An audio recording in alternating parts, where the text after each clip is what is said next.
And introducing to you first, fighting out of the blue corner, he weighed in at 57.4 kilos and trains under Steve Pimlott and Michael Addison out of Base MMA. His amateur record stands at 2 wins, 1 loss, fighting out of South Africa by way of Bunbury, Australia.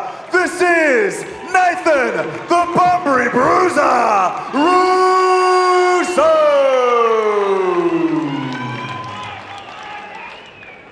And introducing his opponent, fighting out of the red corner, he weighed in at 57.2 kilos and trains under Ben Vickers and Ryan Gray out of Scrappy MMA. His amateur record stands at 3 wins, 2 losses, fighting out of Perth, Australia. Make some noise for Xavier Slim Beck!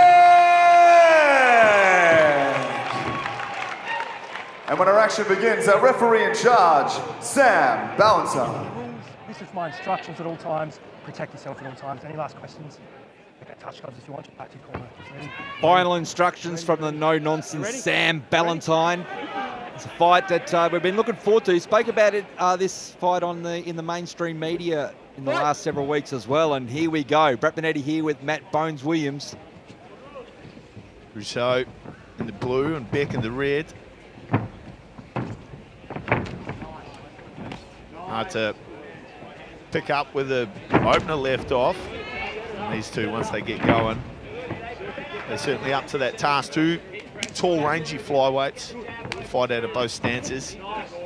Beck, good tight boxing on the inside. I like the kicks early from Rousseau as he switches stance, kicking high on the wrist, catches that.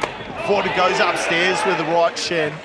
Good tidy work and good balance from Rousseau. It's a great matchup. Did you catch that on the mics, ladies and gentlemen at home? That was a beautiful kick from Rousseau. We felt that one. Loving the work from range.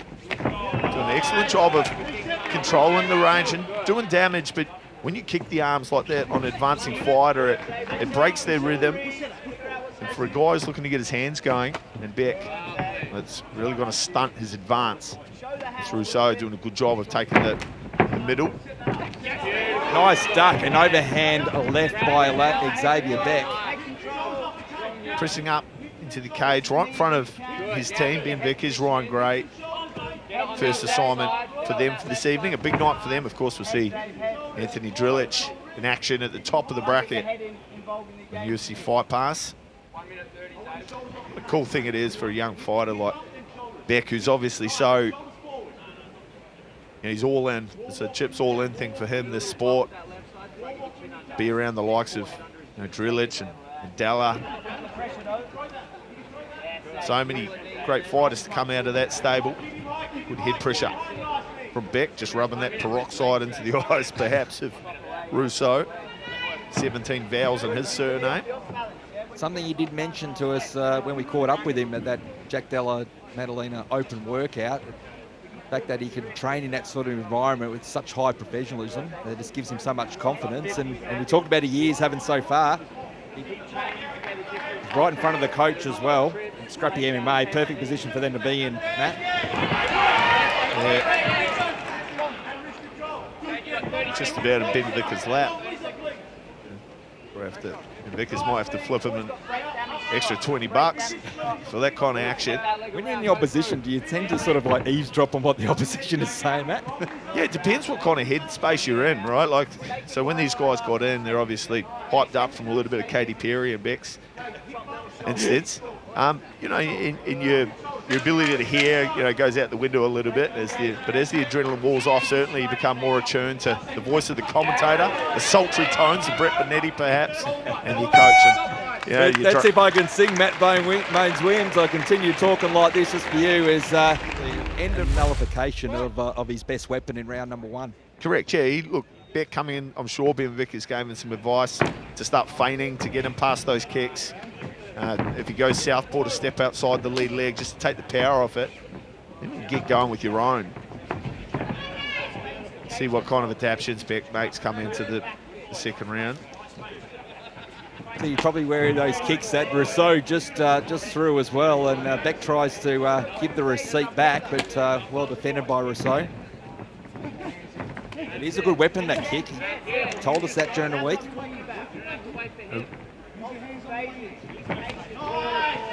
Beck was doing well to fake just to draw the kick out of Rousseau and then use that to try and close space. Rousseau's doing a really good job in this fight of controlling the distance. So he's got Beck's timing.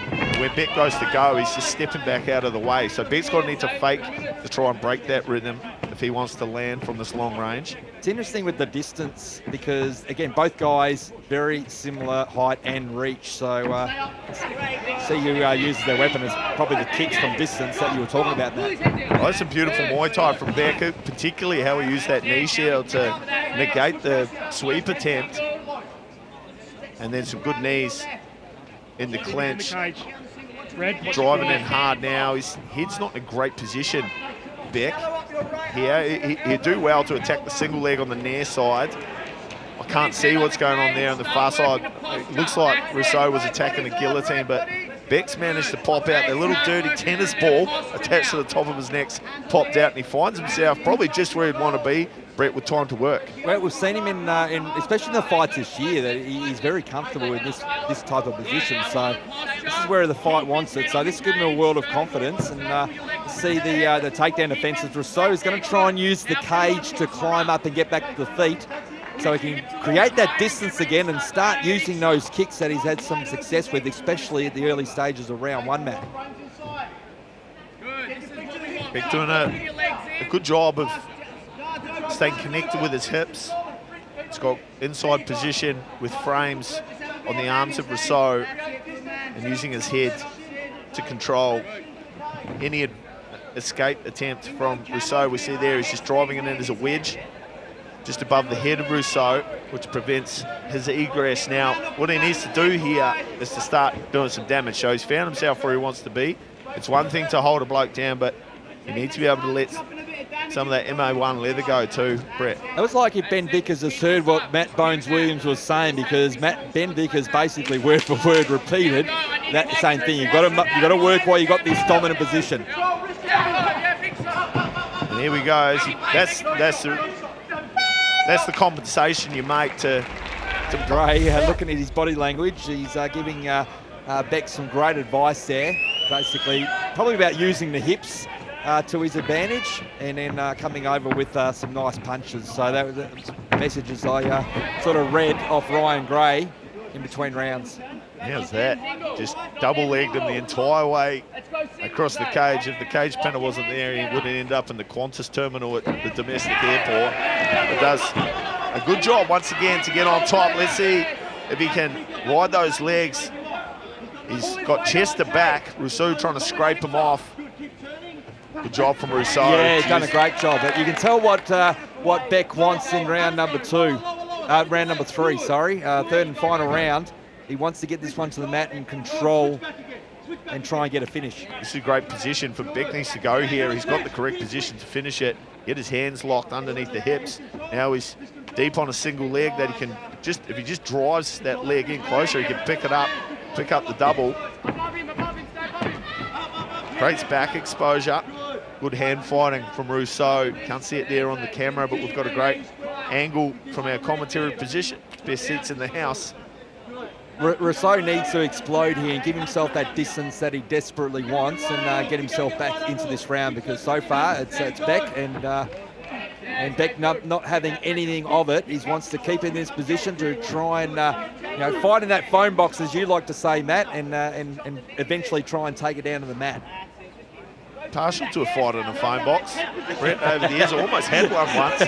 That's a story for another day. I'm just glad it wasn't with me. Well, it just so happened I was living in South Auckland the other time, and fortunately the other man was as fat as me, and we couldn't fit in the phone box, so it gave me time and space to run. Good knee shield from Beck as Rousseau starts to flip this one on its head. Can he get something going? That would really change the script here late in the third round.